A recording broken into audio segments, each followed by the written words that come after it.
And I'm curious too, just sort of in terms of the genre. I mean, when I first heard the premise, I mean, you have a really high concept premise, so I applaud you on that. It's a really great premise for a horror movie. It felt very reminiscent of those sort of old school horror movies like A Rosemary's Baby, where it's just really creepy and sort of there's a lot of sort of sinister, below the surface. Were you aware of that? Were you thinking of that? Are you a fan of these films?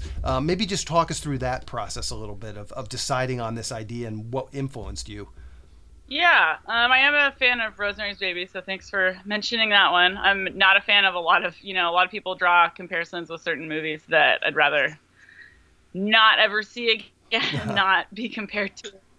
I think one thing that it was important to me is showing people what it's like to be a woman dealing with these issues. And I think that there is something like really inherently scary about being a woman and like dealing with reproductive rights in general, but especially right now. So it feels extra relevant.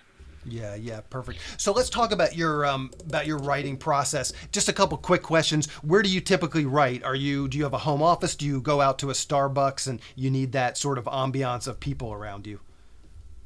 I'm actually I cannot concentrate in a coffee shop. I really wish I could, because I'm a little bit OCD when I'm working from home. I can't sit down and get anything done. Like if I have a load of laundry to do, or if there's anything to do in the home, I'm like, got to do that first. So when I wrote Marla May, I just had a really comfortable, good chair. I had just started fostering this little blind Chihuahua whose name was Marla May. Actually, that was that's who the movie is named after. So I just, had kind of thought through the idea a little bit and decided it was time to sit down and start writing. And I actually wrote the whole script in this open source software called Emacs.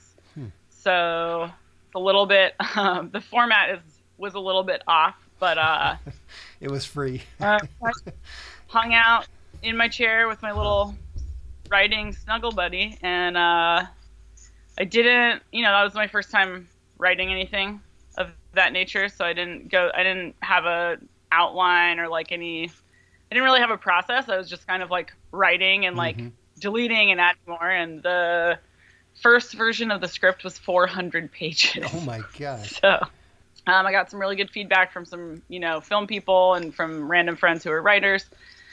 And then I just kind of went back to work at at editing and kind of refiguring things out. And then the final script is 120 pages and only has one scene from that first script. So things changed a lot. Yeah, sure. Thanks for checking out this clip from the Selling Your Screenplay podcast. If you'd like to hear the full interview, just go to sellingyourscreenplay.com/podcasts, or to go directly to the episode, just use the link in the show notes.